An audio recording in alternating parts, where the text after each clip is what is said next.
नमस्कार दोस्तों, stock market studies में फिर से एक बार आपको बहुत-बहुत स्वागत है। दिल से स्वागत करता हूँ क्योंकि आज मुझे बहुत इम्पोर्टेंट एक डिस्कशन करना है।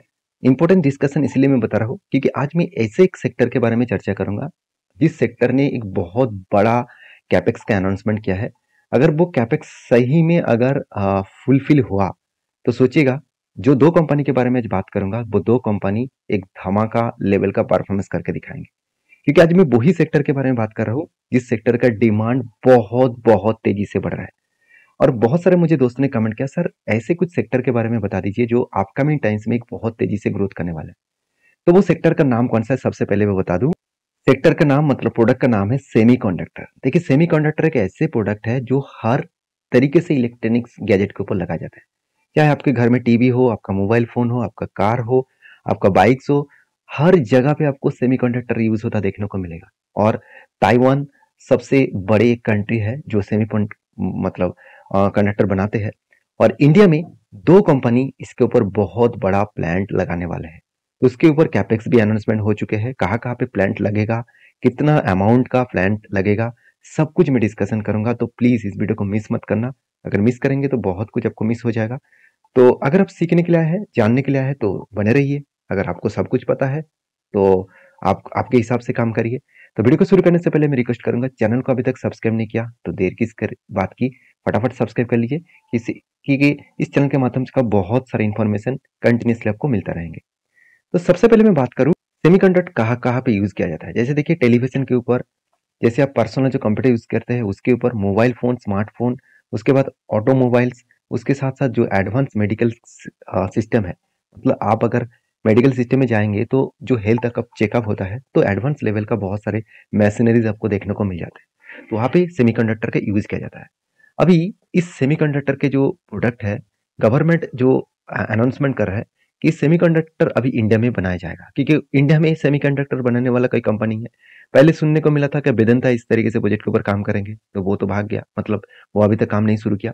तो फाइनली 2 कंपनी के नाम यहाँ पे देखने को मिला और गवर्नमेंट के वेबसाइट से देखने को मिला। जो 2 कंपनी 2 जगह पे यहाँ पे प्लांट बनाने जा रहा है। एक देखा जाए तो एक्चुअली 2 नहीं 3 जगह पे बनेगा। तो बेसिकली असम में बनेगा और गुजरात में बनेगा। तो एक्चुअली किस तरीके से प्लांट है, कितना इन्वेस्टमेंट है, चलो मैं आपके साथ शेयर कर लेता हूँ। सबसे पहले जो डिमांड है वर्ल्ड में, अगर गूगल में जाकर सिर्फ सेमीकंडक्टर जो मार्केट का जो साइज है वो वर्ल्ड में आप देखेंगे, तो अभी देखिए जो डिमांड है वो कितना अभी डिमांड फुलफिल हुआ है। 2021 का जो है 527.88 बिलियन, टोटल इतने अमाउंट का टोटल प्रोजेक्ट है। अभी वो 2029 में वो बढ़ के हो जाएगा कितना, 1380 बिलियन। सोचिए 2032 में वो ही बढ़ के हो जाएगा कितना, 1883 बिलियन। और 2032 मतलब उस टाइम में इसका ग्रोथ होगा करीबन 12.5% के आसपास। तो सोचिए कितना डिमांडेबल प्रोडक्ट है। इस प्रोडक्ट का डिमांड किस तरीके से ग्रोथ हो रहा है।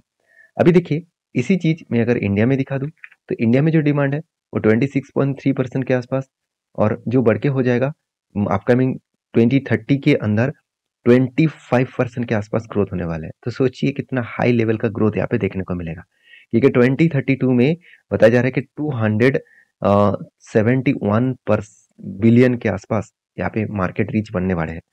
तो कितना हाई ग्रोथेबल सेक्टर है, आप सोचिए।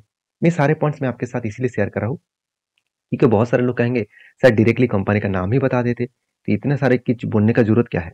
देखिए, यही हम लोगों को प्रॉब्लम है। हम लोग डायरेक्टली नाम देख लेते हैं, उसके बाद काम कर लेते हैं, बाद में अब हम लोग फंस जाते हैं। क्योंकि जो पॉइंट्स मैं यहाँ पे बताने वाला हूँ सारे डेटा के अंदर, वहाँ पे कुछ लूप होल भी है जो आपको समझना पड़ेगा। तो चलो मैं डायरेक्टली आपको डेटा दिखा देता हूँ। देखिए, एक अनाउंसमेंट किया गया है कुछ ही दिन पहले कि यहाँ पे द इकोनॉमिक टाइम्स के ऊपर कि एक कैबिनेट बैठक हुआ था। वहाँ पे बताया गया कि टाटा ग्रुप 91,000 करोड़ चिप मतलब मैन्युफैक्चरिंग करने वाला है, और वो भी प्रपोजल यहाँ पे रखा है। तो कितना अमाउंट का, 91,000 करोड़। तो सोचिए कितना बड़ा चिप मैन्युफैक्चरिंग फैक्ट्रीज बनने वाला है, और वो भी टाटा ग्रुप। अभी नाम देखकर ही आपको पता लग रहा होगा कि कौन सा कंपनी के बारे में मैं बात करने वाला हूँ। चलो फटाफट उसके बारे में चर्चा कर लेता हूँ। तो एक डेटा, एक रिपोर्ट में आपको दिखाऊंगा, वो ऑब्वियसली एक गवर्नमेंट वेबसाइट से इस डेटा को यहाँ पे निकल के आया है। तो आप देख सकते हैं, कंसिडरिंग किया गया है अपकमिंग जो 100 डेज है, 100 डेज के अंदर अंदर इस प्रोजेक्ट स्टार्ट होने वाला है। और नरेंद्र मोदी जी इस कैबिनेट में उन्होंने खुद इस बातों के ऊपर चर्चा किया है। और सबसे बड़ी बात क्या है, कम जो मैन्युफैक्चरिंग करने का जो डिसीजन है, देख सकते हैं जब program of development semiconductor and display manufacturing economically India 12 इस तरीके से बातचीत हुआ था। कब नोटिफिकेशन दिया गया था? 27,000 करोड़ के आसपास, वो 2021 में। अभी वही यहाँ पे फुलफिल होने वाला है। और वो कहाँ पे होने वाला है आप देख सकते हैं। सेमीकंडक्टर 50,000 करोड़ का जो कैपेसिटी है वो कौन करने वाला है आप देख सकते हैं। ताइवान की एक कंपनी है, वो उसके साथ कोलैबोरेट करके सेमीकंडक्टर बनाया जाएगा इंडिया में। और वो करेंगे कौन? आप यहाँ पे देख सकते हैं। कहाँ पे होगा? धोलोरा में। धोलोरा में गुजरात में होगा। कितना? 91,000 करोड़ का इन्वेस्टमेंट। और इस प्रोजेक्ट के ऊपर कौन काम करने वाला है? टाटा पावर। तो आप देख सकते हैं यहाँ पे पावर सेक्टर के लीडर कंपनी है, सॉरी माफी चाहता हूँ, टाटा इलेक्सी। टाटा इलेक्सी आप सभी जानते हैं वर्ल्ड के बेस्ट ऑटो जो डिजाइन है उसके ऊपर काम करते हैं। और यहाँ पे बताया जा रहा है कि 91,000 करोड़ का जो टोटल इन्वेस्टमेंट होने वाला है वो ज्यादा से ज्यादा टाटा पावर के माध्यम से किया जाएगा। और टाटा पावर किसके साथ डील करके काम करेंगे? ताइवान कंपनी के साथ। ताइवान चिप मैन्युफैक्चरिंग में, सेमीकंडक्टर मैन्युफैक्चरिंग में वर्ल्ड के लीडर कंट्रीज है। और यहाँ पे जो प्रोजेक्ट बनाया जाएगा उसमें किस तरीके से चिप मैन्युफैक्चरिंग किया जाए आप देख सकते हैं।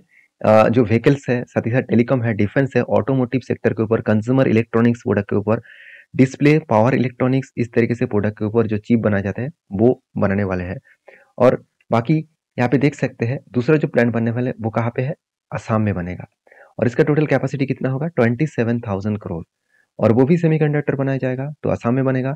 और इसके ऊपर भी आप देख सकते हैं इसके ऊपर भी जो डेवलपमेंट किया गया है वो भी सेमीकंडक्टर बनाने के लिए कैपेसिटी कितना होगा? 48 मिलियन पर डे। तो कितना बड़ा कैपेसिटी है आप देख सकते हैं। बहुत ज़्यादा कैपेसिटी यहाँ पे बढ़ाने वाला है। बाकी आप यहाँ पे और भी एक चीज़ देखेंगे जो यहाँ पे जो सेगमेंट वाइज जो किस किस सेगमेंट के सेमीकंडक्टर बनाया जाएगा, ऑटोमोटिव के ऊपर, इलेक्ट्रिक व्हीकल्स के ऊपर, साथ ही साथ कंज्यूमर ड्यूरेबल्स प्रोडक्ट के ऊपर, इलेक्ट्रॉनिक्स प्रोडक्ट के ऊपर, टेलीकॉम और मोबाइल फोन्स के ऊपर। तो दो जगह पे प्लांट बनने वाला है। अभी तीसरा प्लांट कहाँ पे बनने वाला है आप देख सकते हैं। जापान, जापान के साथ एक कोलैबोरेट किया जाएगा और वो प्लांट बनेगा कहाँ पे? गुजरात में। और प्लांट कौन बनाएगा? CG power. देखिए नाम में आपको देखने के मिल चुके हैं कि सीजी पावर बनाने वाला है। और वो भी कितना? 7,600 करोड़ के आसपास। देखिए सीजी पावर छोटा कंपनी है, फिर भी इतना बड़ा कैपेक्स को बढ़ाने वाला है, तो सोचिए कितना बड़ा ग्रोथ होने वाला है।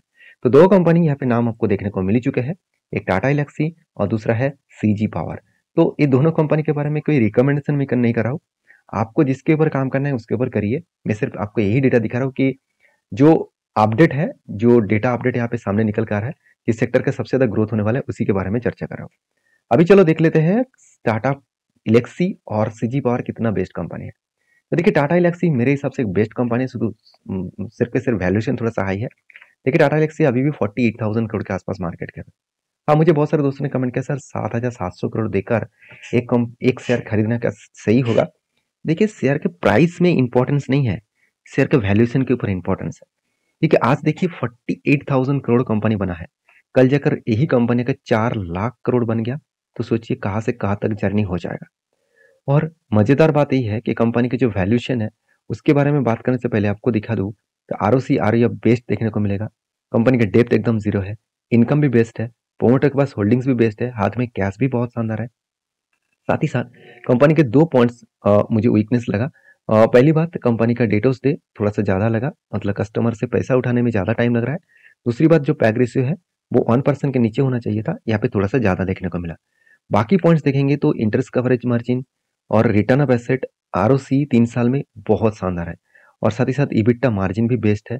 क्विक रेशियो जो हमेशा 2% के ऊपर होना चाहिए, यहाँ पे 4.5% के ऊपर है। तो बेस्ट तरीके से परफॉर्मेंस यहाँ पे देखने को मिला। तो अभी वैल्यूएशन के बारे में बात करें तो कंपनी का पी रेशियो देखेंगे तो एक टाइम पी रेशियो चला गया था कितना? 104 के ऊपर, 110 के ऊपर। आप कितना है? 60 के आसपास। तो एवरेज पी रेशियो कितना है? 58। मतलब वैल्यूएशन देखा जाए तो कंपनी खुद के वैल्यूएशन ठीक ठाक ही रखे हैं। बाकी कंपनी के ईबिटा मार्जिन के बारे में बात करूं तो वो भी देखेंगे। सॉरी, एक बार ईबिटा मार्जिन के बारे में चर्चा कर लेता हूँ। ईबिटा, हाँ, आप देख सकते हैं ईबिटा मार्जिन जो है, आप देख सकते हैं टॉप लेवल में कितना था, 73 के आसपास था, आज कितना है 40 है, और एवरेज कितना है 40 के आसपास है, मतलब ठीक ठाक ही है। प्रॉफिट एंड लॉस में आपको धमाका देखने को मिलेगा। इस कंपनी कभी भी सेल्स को कम नहीं किया, आज तक एक साल में भी कंपनी का सेल्स कम नहीं हुआ, और एक्सपेंस लगातार बढ़ते चले जा रहे हैं। उस बेसिस में कंपनी का नेट प्रॉफिट वो भी लगातार ग्रोथ होता चला जा रहा है। तो जो कंपनी की इतना शानदार तरीके से ग्रोथ देखने को मिला, क्या उस कंपनी के ऊपर डरना चाहिए? मेरे हिसाब से तो बिल्कुल नहीं। बाकी बैलेंस शीट देखेंगे तो रिजर्व हर साल ग्रोथ हुआ, कर्जा एकदम ना के बराबर है, कंपनी खुद के फिक्स्ड एसेट भी बढ़ाते चले जा रहे हैं, और कर्जा कितना है 237 करोड़ के आसपास, और कंपनी के हाथ में कैश कितना है करीबन 1100 करोड़ के आसपास, मतलब कंपनी इजीली उस कर्जे को रीपेमेंट कर सकते हैं। और कंपनी की इस बार प्रोजेक्ट कितना मिला 883 करोड़ के आसपास। तो बेस्ट तरीके से कंपनी का ग्रोथ होने वाला है। एज ए इन्वेस्टर आप ये भी देखेंगे तो कंपनी बेस्ट है, इसलिए इंस्टीट्यूशन कोई भी माल बेचने के लिए तैयार नहीं है, चाहे प्रोमोटर हो, चाहे एफएस हो, चाहे डीएस हो, और चाहे पब्लिक हो, हर किसी के पास होल्डिंग्स है। अभी इस कंपनी के टेक्निकली चार्ट पैटर्न के बारे में बात करूँ तो टॉप लेवल से अगर मैं ग्राउंड लेवल तक देखूँ तो ओवरऑल इस कंपनी का जो करंट जो सिचुएशन है, अगर मैं टॉप लेवल से डाउन लेवल तक देखूँ तो ऑलमोस्ट कंपनी 20 to 30% के आसपास करेक्शन हो चुके हैं। तो मेरे हिसाब से मैं अपॉर्चुनिटी को जरूर पहले ले चुका हूँ, जब इस लेवल तक आया था अराउंड 50% करेक्शन हुआ था। आपके क्या ओपिनियन है इस कंपनी के ऊपर, जरूर कमेंट्स करके बताना, क्योंकि फ्यूचर विजन के लिए आप अगर कोई कंपनी के ऊपर निवेश करना चाहते हैं तो इस कंपनी के ऊपर आप फोकस करिए, स्टडी करिए। नेक्स्ट जो कंपनी है उसका नाम है सीजी पावर। देखिए इस कंपनी बहुत छोटा है, फिर भी टाटा एलेक्सी से बड़ा है, 72,000 करोड़ के आसपास है। इसका वैल्यूएशन मुझे थोड़ा सा ज्यादा लगा, बाकी इस कंपनी का परफॉर्मेंस आपको बेस्ट दिखेगा। आरओसी आरओई तो एक धमाका लेवल का है, इनकम भी अच्छा है, प्रोमोटर का होल्डिंग्स भी बेस्ट है, और डेप्थ एकदम जीरो है। और मजेदार बात क्या है, इस कंपनी के interest coverage margin, return of asset, return of ROCE, सब कुछ आपको बेस्ट तरीके से देखने को मिलेगा। मान लेता हूँ कंपनी का पैग रेशियो ज्यादा है, कंपनी का क्विक रेशियो ठीक ठाक है। कंपनी के ईयरली जो रिजल्ट है वो देखेंगे तो सेल्स में थोड़ा सा आपको वोलाटिलिटी देखने को मिल जाएगा। हर टाइम कंपनी का सेल्स बढ़ता हुआ देखने को नहीं मिले। एक्सपेंस को कंट्रोल करने के बाद कंपनी का नेट प्रॉफिट, जो लॉस मेकिंग कंपनी था, वो अभी धीरे धीरे करके प्रॉफिट हो रहा है। तो एक रिक्सी कंपनी है, मैं जरूर कहूंगा, क्योंकि सेल्स हमेशा ठीक ठाक नहीं हो रहा है, प्रॉफिट तो ठीक हो रहा है, और उसके साथ साथ कंपनी के जो रिटर्न है आपको धमाका रिटर्न कंपनी दे चुके हैं। तो बाकी बैलेंस शीट के बारे में बात करूँ कंपनी के, देखिए रिजर्व बढ़ता हुआ देखने को मिले और बोरिंग्स कम होता देखने को मिले। तो आप कहेंगे सर बोरिंग्स कम कहाँ से हुआ? कंपनी ने क्या किया, खुद के रिजर्व को बेचा, और रिजर्व बेचने के बाद बोरिंग्स को कम किए, जीरो बोरिंग्स लेके आए। अभी कंपनी के पास जो कैश है वो कितना है, कंपनी के हाथ में जो कैश है करीबन 480 करोड़ के आसपास, और कंपनी को प्रोजेक्ट कितना मिला 1200 करोड़ के आसपास। तो एज ए इन्वेस्टर इस कंपनी के ऊपर क्या कर रहा है, देखिए म्यूचुअल फंड के बाद, सॉरी प्रोमोटर के बाद एफएससी भी अच्छा खासा होल्डिंग उठाया, डीएस भी उठाया, और पब्लिक भी उठाया। तो पहले से ही इंस्टीट्यूशन 11% से 16% क्यों किया?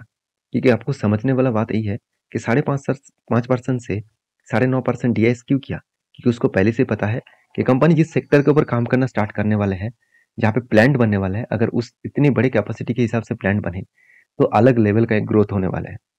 क्योंकि सेमीकंडक्टर एक बहुत इंपॉर्टेंस मतलब चीप है, जिसका डिमांड आज बहुत हद तक बढ़ चुके हैं, और इसके बिना आप कोई भी गैजेट नहीं चला सकते। तो बाकी मेरा सीजी पावर के ऊपर भी फोकस है। हाँ, रिक्सी कंपनी है, मैं जरूर कहूंगा सीजी पावर भी एक लगातार धमाका किया है, तो इसके ऊपर जब भी करेक्शन मिले तब मैं कुछ डिसीजन लूंगा। फिलहाल के लिए टॉप लेवल में है, इसके ऊपर अभी डिसीजन लेना थोड़ा सा खतरा बन सकता है, क्योंकि मैं कोविड के सिचुएशन से टॉप लेवल तक देखूँ तो ऑलमोस्ट 68-100% का रिटर्न दे चुके हैं।